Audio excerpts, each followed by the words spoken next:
E mudando de assunto, dados da última pesquisa Retratos da Leitura no Brasil apontaram uma queda de leitores no país de aproximadamente 4 milhões e 600 mil entre 2015 e 2019. A formação de leitores é uma questão fundamental, não apenas para o desenvolvimento individual, mas também para a sociedade como um todo. E nós vamos abordar agora a importância da leitura e estratégias para promovê-la nas famílias. Eu recebo aqui a Sara Bertoli, escritora da CPB, doutora em Linguística, professora e mãe também, para nos ajudar com essas estratégias. Sara, bem-vinda ao Revista. Muito obrigada, Darcy. Quero cumprimentá-la. Cumprimento também a todos que estão nos assistindo e que estarão conosco nesta conversa que não sai de moda. Afinal, é um tema muito relevante para as famílias, como a Darcy comentou, e também para os educadores. Verdade, Sara. E eu quero começar com uma pergunta que gera muita ansiedade em muitos pais, que é como incentivar a leitura em um lar, por exemplo, em uma família que não tem esse hábito. Então, como começar a desenvolver estratégias práticas no cotidiano ali da família que façam com que a criança ou adolescente possam despertar para esse hábito da leitura? Primeiramente, Darcy, eu sempre comento que o mundo precisa de leitores. A leitura ela é importante para a formação em prol da democratização de saberes, para a formação em prol da sensibilidade, da empatia. E aí, como que a gente ensina, por exemplo, honestidade aos nossos filhos? Sendo honestos. É algo assim um pouco inquietante a gente pensar que os nossos filhos aprendem com o nosso exemplo. E eu lembro de uma citação da escritora brasileira Marina Colasanti, quando ela fala que leitura ela é um contágio amoroso, uma contaminação amorosa. E o que isso quer dizer? Quer dizer que o seu filho, a sua filha, vai se inspirar em você, não apenas em relação aos valores, mas inclusive nessa pauta da leitura.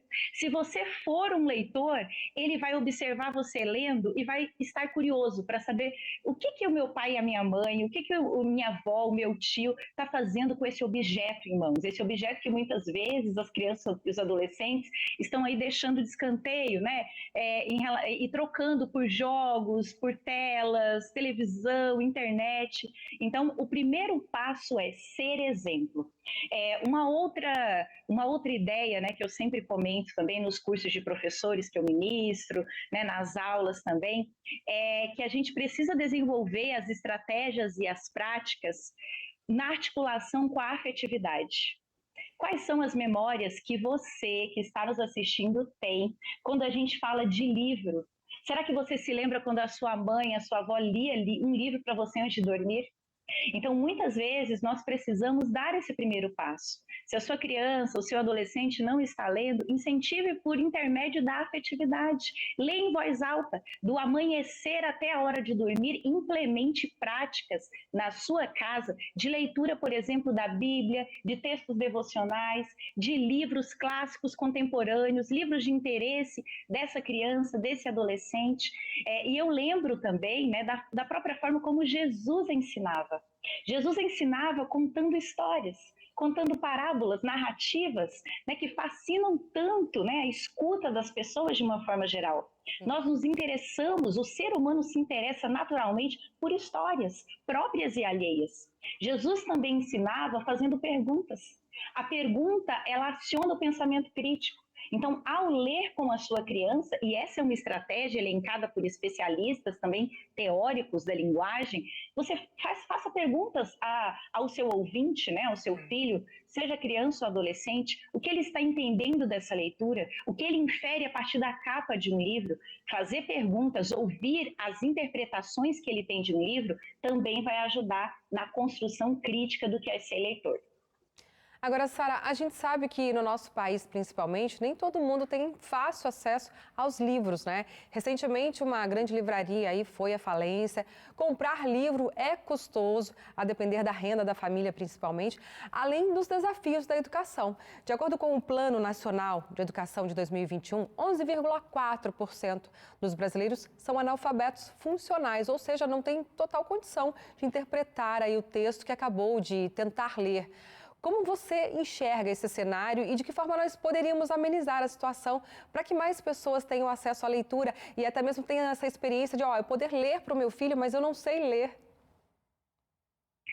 Olha só, eu me lembro de uma citação do escritor que eu gosto, que é Eduardo Galeano, que ele fala assim: para os navegantes com desejo de vento, a memória é um ponto de partida. E aí eu me posiciono aqui, lembro, aludo, recordo, né? Recordar é voltar ao coração. Quando eu era menina, a Sara menina, ela não tinha, né, tantos recursos, pensa, 3 filhas, e a minha mãe me levava em bibliotecas públicas.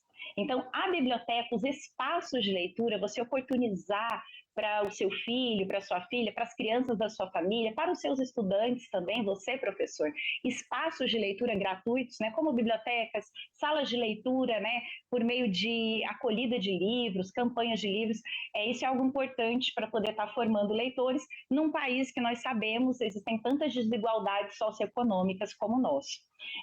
E a gente sabe também, né, a importância das próprias instituições em prol dessa formação. Então, se a família às vezes não pode ser feito algum tipo de clube, né, do livro no prédio, né, entre os vizinhos, na comunidade, na própria instituição, igreja, escola.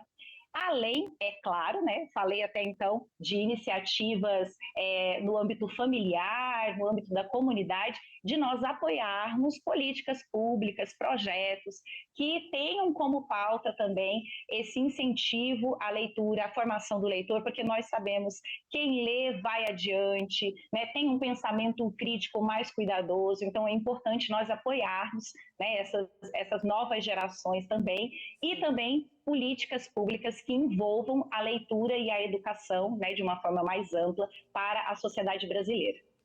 Certo. Sara, bom, eu quero te agradecer muitíssimo pela grande quantidade de informação que você passou para a gente aqui. Várias perguntas ficaram aqui em aberto, não dá tempo de fazer hoje, mas eu gostaria de te convidar para uma outra oportunidade, tá bom? Excelente, fico à disposição. Então, Darcy, eu deixo aí o meu recado, né, para que as famílias possam estar incentivando a leitura, possam estar fazendo essa escuta também, né? Escute do seu filho o que ele gosta de ler, quais são os interesses. Eu sempre falo que a gente vive essa lacuna da leitura nas nossas comunidades, no nosso país de uma forma geral, mas a gente vive também outras deficiências, a própria comunicação na família. Então, ouvir os interesses das pessoas que convivem com você vai ser um aspecto importante para você desvendar como constituir o hábito da leitura de forma particular no seu lar. Muito obrigada, Darcy, e a todos que estão nos assistindo. Eu que agradeço. Um abraço para você.